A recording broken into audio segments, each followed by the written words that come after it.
Bienvenidos a Cálico. Los primeros pasos que debe de cumplir para poder ingresar a las instalaciones de Cálico es pasar por un ODI, que es la obligación de informar los riesgos laborales.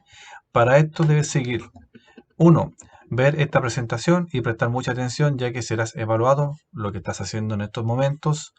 2, completar y firmar la ficha personal de ODI, que es esta que está en este lado. 3, realizar la evaluación online del ODI, debiendo aprobarlo con un 100% de respuestas correctas, que es la que se te entregará al final de completar la ficha. Y 4, finalmente tienes que registrarte en esta hoja, ¿cierto? En la cual nos indica que participaste de esta difusión. Bien, comenzamos. La charla de obligación de informar. ¿Cuál es el objetivo? Bien, voy a empezar a resumir, lo voy a explicar con mis propias palabras, ¿cierto? El objetivo del ODI es dar a conocer a todos los trabajadores los riesgos que van a tener sus áreas de trabajo, ya sea áreas operacionales, áreas administrativas, áreas de aseo, ¿cierto? Y también en el ODI se da a conocer lo que son las medidas de control, cómo poder controlar esos riesgos. Entonces, esta es la obligación de informar por parte del empleador, ¿cierto? A todos sus trabajadores y que ellos estén al tanto de los procesos que existen en la obra y cuáles van a ser sus controles. Vamos a conocer algunos conceptos básicos. Por ejemplo, partimos con peligro. Estos son conceptos bien conocidos y que se utilizan mucho en el área de seguridad. Partamos. Peligro. Se entiende que es una fuente o situación o acto con potencial para causar daño en términos de daño humano o deterioro de la salud o una combinación de estos. La fuente es la que es el origen, ¿cierto?, de una energía. En este caso, por ejemplo, tenemos como energía, tenemos eléctrica, tenemos térmica y tenemos ruido. Situación, condiciones. Acá en este caso vemos una situación conduciendo en retroceso en una pista que va hacia adelante. Tenemos una mala iluminación, ¿cierto? Un problema deficiente de, de iluminación. Tenemos tránsito por escalera, ¿cierto? Y se ve una caída de una persona. Son situaciones. Bien, actos. Los actos lo asimilamos a lo que son acciones inseguras o también conocidas como acciones subestándar. En este caso tenemos el primer ejemplo, que una mala manipulación de carga, que es una acción, ya que la persona está voluntariamente, ¿cierto?, cargando estas cargas, ¿cierto?, con sobredimensionado y quizá pasando el peso máximo de carga humana. Tenemos usando en esta imagen el uso incorrecto de herramientas manuales, ¿ya? Y acá en esta imagen bien cómica, una persona en motocicleta usando como un balde. Son acciones inseguras que están fuera de norma. ¿Cuáles son los riesgos? ¿Qué se entiende por riesgo? Es la probabilidad de que se produzca un daño o deterioro de la salud al exponerse a un peligro. Es una probabilidad, ¿cierto?, del daño que se puede, que ustedes, ¿cierto?, pueden pasar o pueden correr, ¿cierto?, al exponerse a un peligro, ¿cierto? Ejemplos. Bien, vamos a ver acá unos ejemplos. Tenemos una caída al mismo nivel, ¿cierto? Una persona que se tropezó. Tenemos una caída a distinto nivel, ¿cierto? Tenemos contacto eléctrico, tenemos un incendio, tenemos un atrapamiento, tenemos esfuerzo, perdón, y tenemos acá caída de objeto. Si nos damos cuenta, acá tenemos varias situaciones en la cual podríamos decir que hay tanto acciones inseguras, ¿cierto?, como condiciones inseguras. Por ejemplo, podemos ver acá acciones: persona transportando carga, ¿cierto? Una persona que apiló mal sus libros, una acción de una persona que estaba trabajando en altura, probablemente quizás no posicionó bien la escala, ¿cierto? Quizás no usó el arnés de seguridad, etcétera. Podemos ver acá ciertas situaciones. Bien, acá también vemos otro caso en la cual nos pide identificar los peligros y los riesgos. Bueno, una imagen bien dinámica, por ejemplo acá ¿Cuáles son los peligros? ¿Cierto? La persona está cruzando con, bueno, más que nada, estas son acciones de la persona, ¿cierto? Cruzando con luz, con semáforo en rojo, una acción, está haciendo una acción insegura, ¿cierto? Que está fuera del protocolo, porque se entiende que cuando hay roja no pueden cruzar. El peligro acá lo podemos apreciar, ¿cierto? Que es una grieta que tiene el, en este caso el pavimento, ¿ya? El tránsito vehicular, ¿cierto? Hay peligro acá de atropello, hay un riesgo, ¿cierto? El cruzar con luz roja. Entonces, más o menos son algunas de los conceptos que podemos ir manejando. Acá tenemos otro caso, ¿cierto? Identificar los peligros. Bien, acá vemos como peligro, ¿cierto? Se está trabajando en altura y se está improvisando, ¿cierto? Unas plataformas, en este caso, todo fuera de estándar, ¿cierto? Acciones en la cual la persona no tiene un arnés de seguridad. Bien, hay personas que no están usando el elemento de protección personal, hay personal ajeno a las obras, como estas personas, estos chicos que se ven en este lado, ¿cierto? Y acá podemos ver lo que son los que hay a distinto nivel en trabajar en altura. Bien, ahora conozcamos el otro concepto que es incidente. El incidente es un acontecimiento no deseado relacionado con el trabajo que bajo circunstancias diferentes pudo no haber causado daño físico, lesiones, enfermedad profesional e inclusive daño a la propiedad. Para poder entenderlo de una forma más simple, el incidente se entiende como el evento que pudo haberse generado un accidente, el evento que pudo que pudo haber generado un daño, pero no ocurrió, ¿cierto? Y aquí más adelante sé que es un poco complejo de entender, pero con estas imágenes nos va a quedar súper claro. Bien, en esto tenemos el cuasi accidente, incidente que puede resultar en daño o deterioro. Bueno, es relacionado al incidente. El accidente es lo que ocurrió, ¿cierto? Se concretó un daño físico, lesión a las personas o daño a la propiedad, falla operacional, ¿cierto? Tenemos el daño, deterioro de la productividad, calidad, costo, proceso, provecho sin dejar huella física. Acá podemos ver un ejemplo y nos va a quedar más clara la idea. En cuasi accidente lo asimilamos al incidente. Si la persona quizás se hubiera detenido, ¿cierto? El ladrillo sí le cae sobre la cabeza, entonces, pero no ocurrió, ¿cierto? Fue casi. El accidente sí ocurrió, ¿cierto? Se concretó el evento y se concretó el daño. Falla operacional, ¿cierto? Lo asimilamos a lo que son equipos, estructuras, maquinaria y que se desarrollan, que existen en la empresa por X motivo, por, qué sé yo, una falta de mantenimiento, falta de lubricación, etcétera. Bueno, pasamos ahora de lleno a lo que es la ley 16.744, ¿cierto? Que es la ley de accidentes del trabajo y enfermedades profesionales, ley, ¿cierto? Que regula todos los trabajos a nivel nacional. Bien, vamos a conocer algunos conceptos.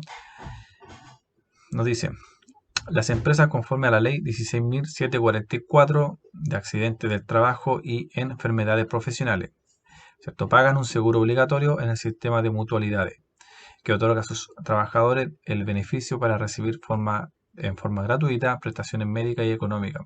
Bien, así como para poder explicarlo un poquito más resumido, eh, cada empleador paga una cotización, ¿cierto?, a un organismo administrador, ya sea Asociación Chilena de Seguridad, la Cámara Chilena de Seguridad o el ISL.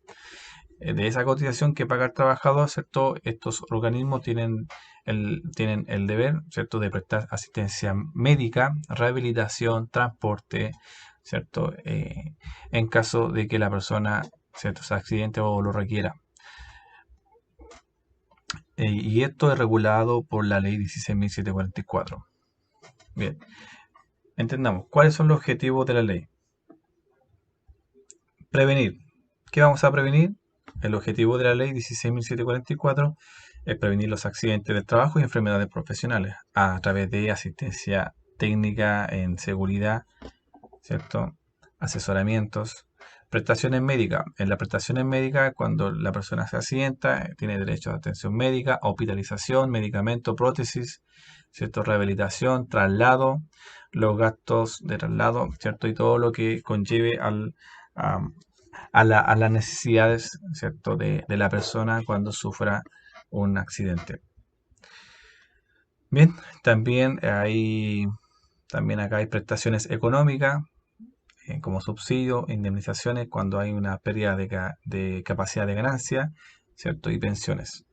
También existe la rehabilitación, cuando la persona sufre un accidente, ¿cierto? Y se tiene que rehabilitar con la finalidad de devolver en todo, en parte, de su capacidad de ganancia y que la persona pueda retornar, ¿cierto? A su área de trabajo. Y la reeducación, ¿cierto? Que es para darle la posibilidad de desempeñar un nuevo oficio, ¿cierto? O profesión, considerando su capacidad residual de trabajo. Esto ocurre cuando la persona se lesiona, ¿cierto? En una área realizando una tarea que desempeñaba y en la cual ya a futuro no va a poder desarrollar la misma tarea, quizás por la pérdida de capacidad de ganancia que tuvo, ¿cierto? Y va a tener que ser reubicado. A ver, para poder aclarar un poco estos conceptos, la pérdida de capacidad de ganancia es cuando el trabajador eh, se lesiona, ¿cierto? Y su extremidad en la cual fue lesionada no recupera su normalidad, por lo cual quizá ya no puede desarrollar el trabajo que anteriormente realizaba sin ningún problema. Entonces, en estas situaciones, el trabajo tiene que ser reubicado dentro de una empresa en la cual él pueda desempeñar una actividad en la cual sí pueda ser efectiva. Bien, esta misma ley tiene contingencias. En este caso, ¿cuáles son las contingencias? Accidentes del trabajo, accidentes del trayecto y enfermedades profesionales, que es lo que cubre la ley 16.744. Bien, ahora vamos a entender uno de los conceptos súper muy conocido, ¿cierto? Y muy utilizado en lo que es los trabajos. ¿Qué es un accidente del trabajo? Es una pregunta, ¿cierto? En la cual muchas veces nosotros, los trabajadores, ustedes, ¿cierto? Se hacen y tiene una definición en base a la ley 16.744, también en base a las normas, pero en este caso nos vamos a enfocar a la ley y nos dice que para los efectos de la ley, ¿cierto? 16.744 se entiende por accidente del trabajo toda lesión que una persona sufra a causa o con ocasión del trabajo y que le produzca incapacidad o muerte. Eso es la definición principal, ¿cierto? Sobre accidentes del trabajo. Bien, ahora, para poder entender un poco, ¿cierto? La definición, acá nos dice que para calificar un accidente de trabajo se debe evidenciar lo siguiente, ¿cierto? Evidenciando que existe una lesión, ¿cierto? Hay que evidenciar que existe una lesión, ¿cierto?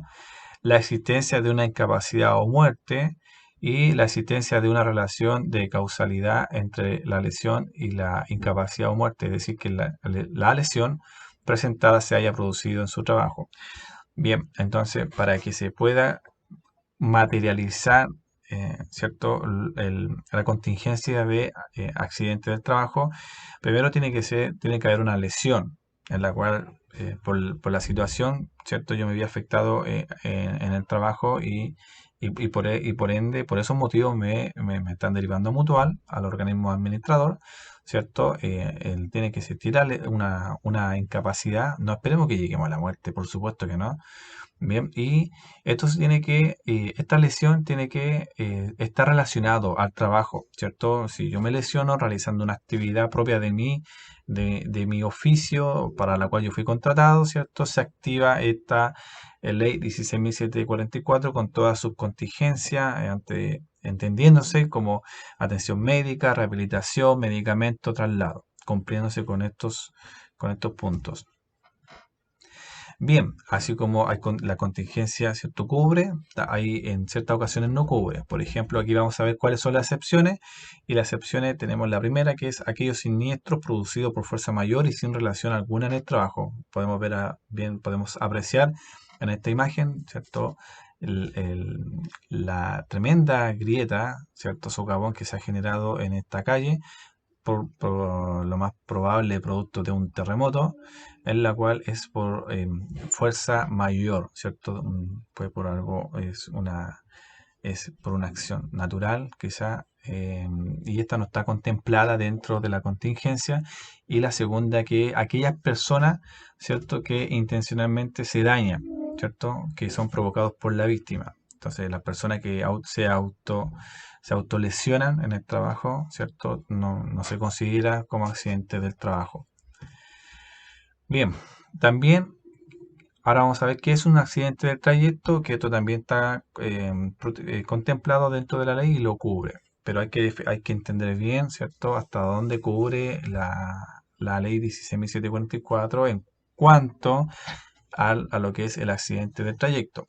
Entendamos el significado, que es aquel que tiene lugar en el trayecto directo entre el lugar de trabajo y la habitación, o viceversa, ¿cierto? Constituye habitación el lugar donde la persona pernocta.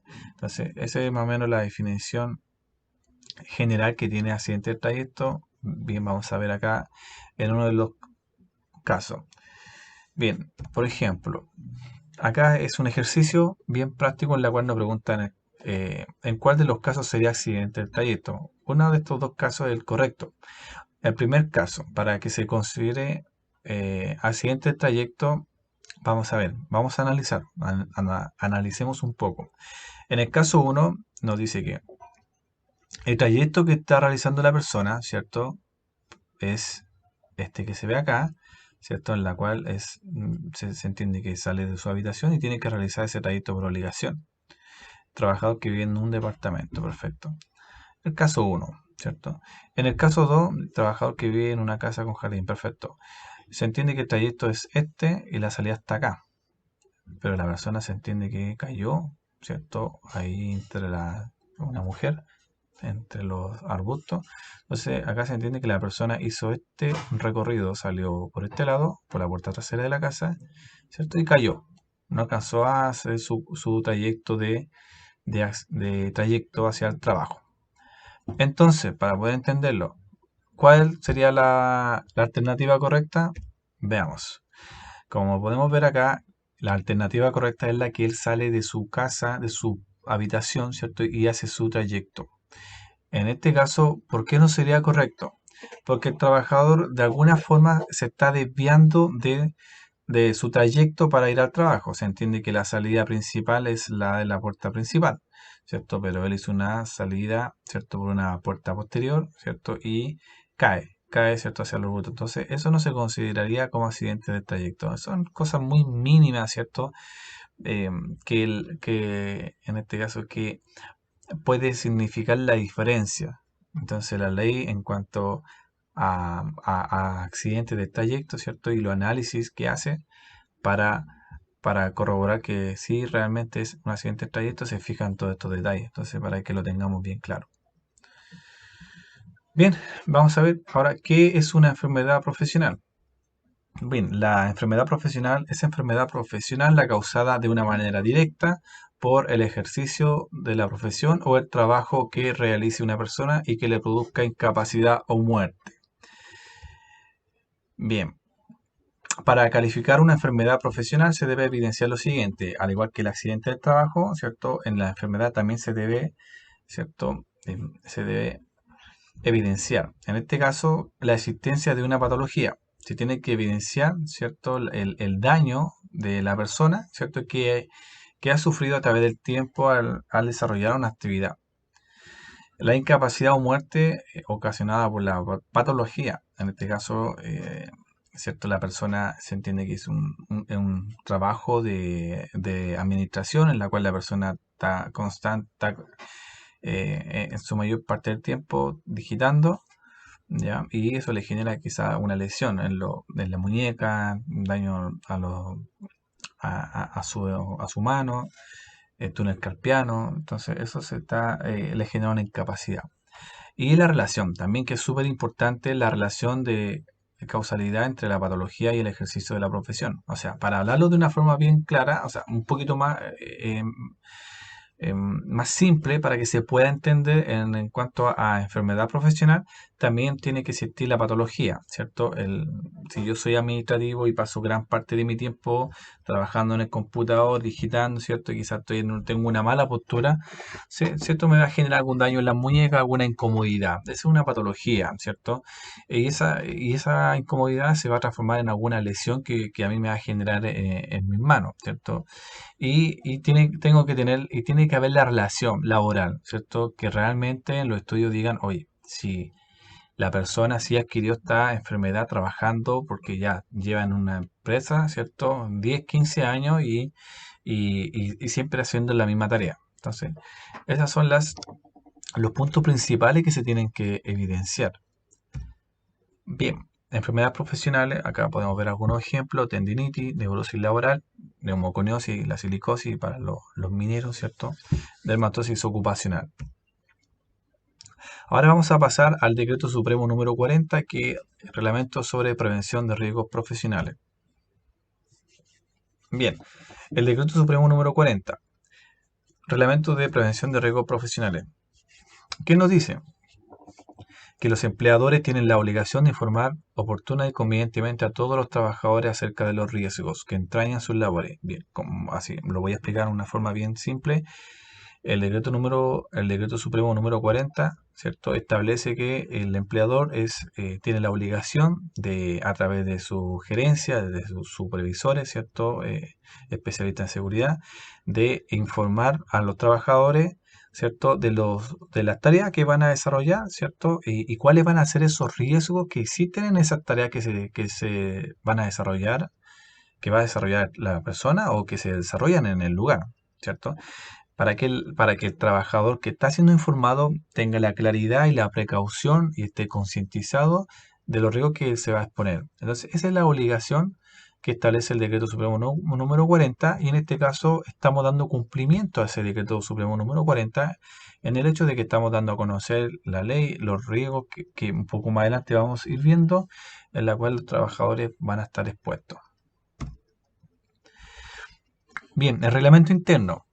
El reglamento interno es el instrumento por medio del cual el empleador regula las obligaciones y prohibiciones a que deben sujetarse los trabajadores en relación con su labor y permanencia y vida en la empresa. Para hablarlo de una forma simple, el reglamento interno es como el manual del trabajador que tiene que cumplir cuando ingresa a una empresa. En este caso, como ustedes están ingresando a Cálico, ¿cierto? Tienen que cumplir el reglamento interno, y básicamente el reglamento interno establece obligaciones, prohibiciones y sanciones. Por ejemplo, en prohibiciones, no fumar dentro de las instalaciones de Cálico porque no está autorizado, ¿cierto? Por el rubro de la empresa, ¿cierto? El, el no comer en los lugares, en los pasillos, ¿cierto? Por temas de higiene, por temas de salubridad. em, no comer en lugares donde no estén autorizados. Para eso hay un casino que se encuentra acá dentro, o sea, fuera de las instalaciones. Em, no ingresar a las instalaciones bajo el efecto del alcohol también son prohibiciones. Las sanciones, ¿cierto? Por ejemplo, y obligaciones del trabajador: usar el elemento de protección personal, cuidarlo, mantenerlo en buen estado, ¿cierto? Si este trabajador va a darle un mal uso del elemento de protección personal, si lo va a dañar, ¿cierto? Dice que el empleador también, como sanción, estoy dando un ejemplo de muchos que hay, y por eso lo invito a leer el reglamento interno de la empresa Cálico, ¿cierto? Si el trabajador daña los elementos de protección personal, el empleador tiene toda la facultad para realizar el descuento, ¿cierto? Correspondiente así como la ley lo indica. Entonces, el reglamento es el manual en la cual es súper importante que ustedes lo puedan leer. Bien, pasamos a los elementos de protección personal. La empresa, en cumplimiento de su obligación de velar por la protección de sus trabajadores frente a los riesgos de trabajo, entregará sin costo para ello, pero uso exclusivo, todo aquellos elementos de protección personal. Bien, lo voy a resumir. El, Básicamente en el apartado de los elementos de protección personal, el empleador tiene la obligación de proporcionarle a cada uno de ustedes, ¿cierto?, los elementos de protección personal que ustedes van a requerir para realizar ciertas tareas. Se entiende que el elemento de protección personal yo lo tengo que ocupar cuando ya no se puede eliminar el riesgo, no se puede, ya no se puede controlar más de lo que ya se controló y va a quedar un riesgo residual, en la cual para ese riesgo residual yo me tengo que equipar. Ya yo tengo que usar el elemento de protección personal. Entonces, la ley establece que el empleador les tiene que entregar a ustedes, ¿cierto?, el elemento de protección personal, y en paralelo la ley también a ustedes los trabajadores, ¿cierto?, los obliga a darle un buen uso al elemento de protección personal, a mantenerlo en buen estado, ¿cierto?, y no dañarlos. Entonces, también la ley dice, como lo mencioné en la diapositiva anterior, que si ustedes lo dañan, le dan un mal uso, lo comercializan, el empleador tiene toda la facultad para hacer los descuentos correspondientes, ¿cierto?, en base a lo que se está evidenciando. El elemento de protección personal, ¿cierto?, nos dice que se utilizan cuando, lo que comenté anteriormente, ya no podemos eliminar o controlar el riesgo en su origen, cuando es imposible instalar una protección colectiva eficaz, existe un riesgo residual a pesar de la protección colectiva, y en situaciones de riesgo esporádicos, rescate o emergencia. Normas de uso debe ser de uso personal en beneficio de las medidas sanitarias, ¿cierto? Todos los elementos de protección personal son de uso personal, no se comparten por tema sanitaria, etcétera. Debe tener la propiedad de adaptabilidad para el usuario y perfecto estado de limpieza y funcionalidad. Entonces el elemento se tiene que entregar de acuerdo ¿cierto?, a la persona, de acuerdo, ¿cierto?, a la tarea que va a realizar. En este caso, se tienen que verificar todos esos puntos en la entrega. Bien, acá una imagen súper cómica de Super Homero, en la cual dice, como un eslogan, recuerde, los equipos de protección personal no reducen el riesgo o peligro, solamente protegen al individuo del ambiente y del grado de exposición.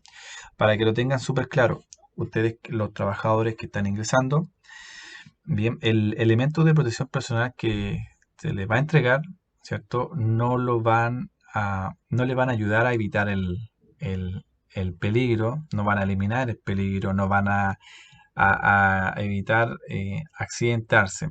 Lo que sí va a hacer el elemento de protección personal va a ser reducir el daño, ¿ya? Va a ser reducir el grado de exposición a la fuente en la cual ustedes van a estar expuestos. Ya, entiéndase, por ejemplo, usar un lente de seguridad, ¿cierto?, al interior de las instalaciones les va a ayudar en el caso de que alguna partícula, alguna proyección de algún material, de algún palo, madera, ¿cierto?, no le llegue a la zona ocular. Los guantes, ¿cierto?, le va a ayudar en algún momento para evitar o disminuir la lesión del corte, ¿cierto? Y así, pero recordemos que el elemento de protección personal solo disminuye el grado de exposición, no elimina el peligro. El peligro lo tenemos que eliminar de otra forma, con otras acciones. Bien, vamos a conocer los elementos de protección personal, ¿cierto? Los más utilizados dentro de las instalaciones. Por ejemplo, si yo voy a ingresar al rack, tengo que utilizar el casco de seguridad ¿cierto?, por tema de caída de objetos desde altura, los lentes de seguridad ¿cierto?, por el tema de la proyección de partículas, de madera, etcétera. Guantes de seguridad, lo mismo, protección de las manos, de los dedos, protección de pie, en este caso zapatos de seguridad, en estos tiempos de pandemia, ¿cierto? En el caso del COVID, protección COVID-19, la mascarilla, el alcohol gel. Ya estamos entrando en periodo, ¿cierto? Bueno, normalmente en todo el año, ¿cierto?, existe una radiación solar en la cual diariamente igual tenemos que cuidarnos, ¿cierto? Igual ustedes que tienen en su momento, en su trayecto hacia el comedor, ¿cierto?, se exponen al sol, entonces igual usar el bloqueador solar, tapón auditivo cuando corresponda, geólogo reflectante, ¿cierto?, para movilizarse dentro de las instalaciones de Cálico. Acá vamos a ver el instructivo de uso de tapón auditivo, un lavado, ¿cierto? Un lavado profundo de las manos. Este es un tapón premoldeable en la cual la persona lo está moldeando para reducir su volumen, y este puede ser introducido en el conducto auricular. La persona con su mano contraria tiene que levantar la parte superior de la oreja para poder alinear, ¿cierto?, el conducto auricular y que el tapón pueda ingresar sin mayores inconvenientes. Para el retiro, ¿cierto? Se utiliza la misma técnica. Con mi brazo contrario, con mi mano contraria, tengo que levantar la parte superior de la oreja para alinear, ¿cierto?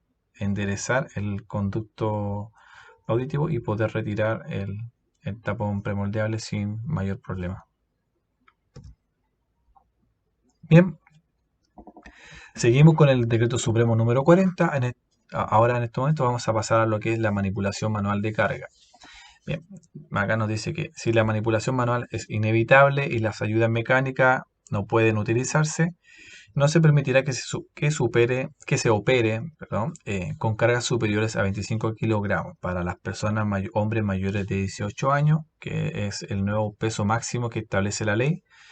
Quedan prohibidas las operaciones de carga y descarga manual para las mujeres embarazadas. Las mujeres no pueden levantar ningún tipo de carga.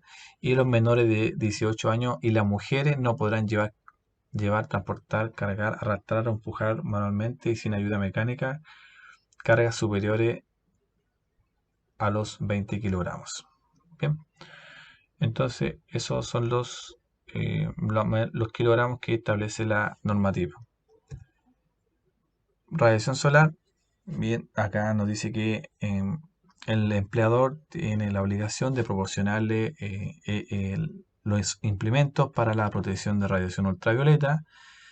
Bien, y en esto siempre se van a destacar lo que es el bloqueador solar con la protección, con el factor de protector solar 50, ¿cierto? El anteojos de sol en color oscuro, ¿cierto? Que venga con la protección ANSI del 99,9%. Manga larga, ¿cierto? Con protección UV.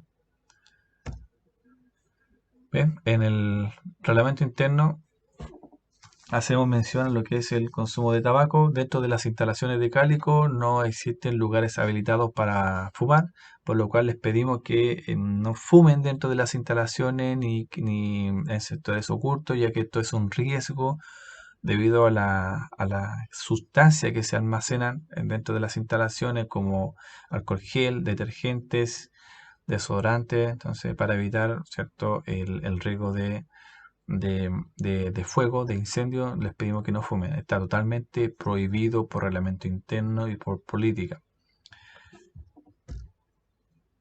Bien, vamos a pasar a la identificación de peligro y evaluación de riesgo. Lo que es el título del ODI, ¿cierto? Dar a conocer a los trabajadores la tarea y los riesgos y consecuencias, ¿cierto? Y la medida de control que va a tener cada operación. Partamos con lo que es la manipulación incorrecta de carga. Bien, ¿qué es lo que puede generar la manipulación incorrecta de carga? Tenemos riesgos que son los sobreesfuerzos, exposición a manejo manual de carga, agentes ergonómicos. Y las consecuencias, tenemos las lesiones temporales y permanentes en espalda, ya sea lumbago y otro, heridas, fracturas. También tenemos daño a la espalda baja, ¿cierto? Lumbalgia. Entonces, estas consecuencias se generan cuando yo no estoy utilizando un buen levante de la postura. Perdón, un buen levante de carga, ¿cierto? Manteniendo una postura rígida. Aquí en las medidas de preventiva, ¿qué nos dice? Primero que nada tenemos que nosotros conocer que la carga máxima para el hombre es de 25 kilogramos. No puedo superar ese peso, ¿cierto? Y si hay una carga que supera ese peso, tengo que utilizar la ayuda mecánica. Tengo que usar espalda recta, ¿cierto? Y flectar rodilla. Tengo que flectar la rodilla cuando tenga que levantar una carga desde el nivel del suelo. Ya, levantar la carga, acercarla a mi tórax lo más cerca posible y levantarme con la espalda recta y transportarme por los lugares donde tenga que transportarme.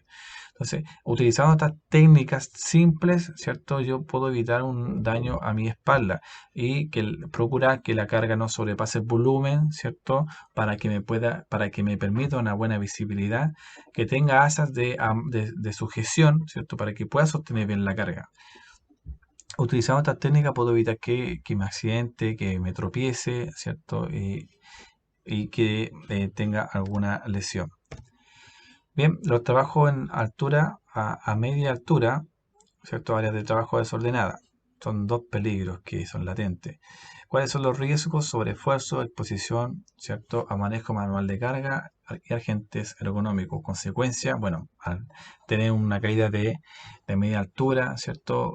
O tropezarme con algo que se encuentre en el pasillo, ¿cierto? Eso me puede generar una esguince, una torcedura, heridas, fracturas, contusiones, lesiones múltiples. Medidas de control. Básicamente, ¿cierto? Yo tengo que mantener áreas de trabajo despejadas, áreas de trabajo ordenadas, ¿cierto? Las cargas, ¿cierto? Distribuidas en su correspondiente rack, ¿cierto? Materiales, no dejarlo en el pasillo, ¿cierto? Y con estas sencillas, ¿cierto? Con estos sencillos consejos, ¿cierto? Evitamos que mi compañero, su compañero, ¿cierto? Se tropiecen, ¿cierto? Y se vayan a lesionar. Bien, trabajo cercano a equipos con alta temperatura. Bueno, acá tenemos el riesgo, contacto con fuegos u objetos calientes, la consecuencia, quemadura, asfixia, fuego descontrolado, explosión. Bien, ¿cuáles son las medidas preventivas? ¿Cierto? Lo que le mencionaba anteriormente, no fumar dentro de las instalaciones, segregar las cargas, ¿cierto? Segregar las sustancias, los materiales, en este caso cosas de aseo. Bien, el tener los extintores, revisar los extintores y verificar que se encuentren recargados, se encuentren con su mantención al día, que la red húmeda se encuentre en un buen estado, cosa de en algún momento, ¿cierto? Yo necesito utilizar algunos de estos equipos, ¿cierto? Que se encuentren al 100% operativos para poder, ¿cierto? Controlar una magua de fuego. Pero la idea es evitar lo que ocurra. Bien, posturas de trabajo inadecuadas, ¿cierto? Acá tenemos sobreesfuerzo, lesiones temporales y permanentes en espalda y extremidades. Medidas preventivas son las estándar, ¿cierto? Universales, ¿cierto? Mantener espalda recta, flectar la rodilla, ¿cierto? No levantar carga que supere el peso máximo, ¿cierto? Establecido por ley, ¿cierto? 25 kilogramos para el hombre. Mantener despejados los pasillos, ¿cierto? Y tener un buen orden en el área de trabajo. Bien, tenemos conducción de vehículos bueno, en este caso es dentro de la faena. Esto es súper importante y acá dentro de las instalaciones tenemos varios equipos móviles como otras paletas eléctricas, grúas, horquillas articuladas, etcétera. Y ahí tenemos varios riesgos dentro de la instalación, por ejemplo, como choque, colisión, volcamiento, atropello. Las consecuencias pueden ser lesiones traumáticas, shock, muerte y contusión. Medidas preventivas, ¿cierto? En medidas preventivas en cuanto a la operación de estos equipos móviles, yo se las puedo hablar en general a grandes rasgos. Tenemos primero que nada, ¿cierto? Tener la capacitación, la certificación de el equipo que estoy operando, tener la licencia correspondiente al equipo, en este caso grúa horquilla, grúa articulada, alza hombre o plataforma elevadora, ¿cierto? Con su correspondiente clase D, con su correspondiente certificación de la OTEC, ¿cierto? Que me haya hecho la capacitación a mí para poder operar el equipo, en este caso a ustedes, tener la experiencia también en el uso de tu equipamiento, también con el traspaleta, con la traspaleta eléctrica, ¿cierto? Llegar a las instalaciones siempre en alerta, ¿cierto? No entrar bajo el efecto del alcohol a las instalaciones, estar al 100% concentrado de las tareas que se están haciendo, revisar el equipo, hacer el checklist, ¿cierto? Informar al supervisor de alguna anomalía que se encuentre en la máquina, de alguna anomalía que exista en el entorno del trabajo, ¿cierto? Participar de la charla, informarse de la situación de las tareas rutinarias, ¿cierto?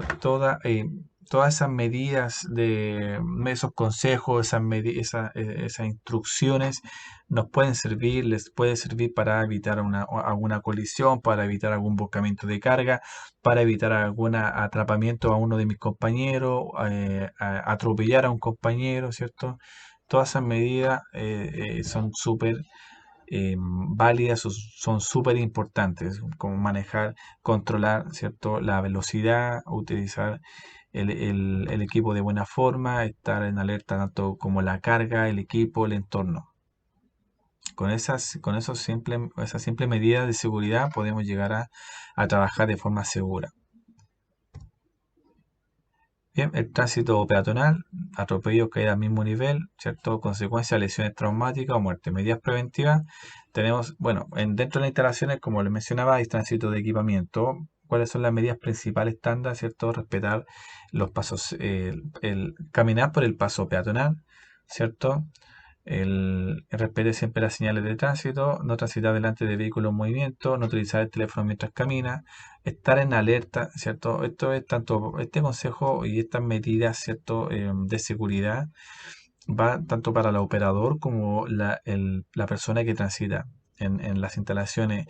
Tener una concentración, ¿cierto? No andar con el teléfono, no estar hablando por teléfono mientras estoy caminando por las instalaciones, mientras estoy operando los equipos, no ir escuchando música mientras estoy operando el equipo, mientras estoy caminando por las instalaciones, porque son medios distractorios que pueden en algún momento, ¿cierto?, generar un accidente. Entonces, son bien categóricos en recalcar, ¿cierto?, que eso está totalmente prohibido.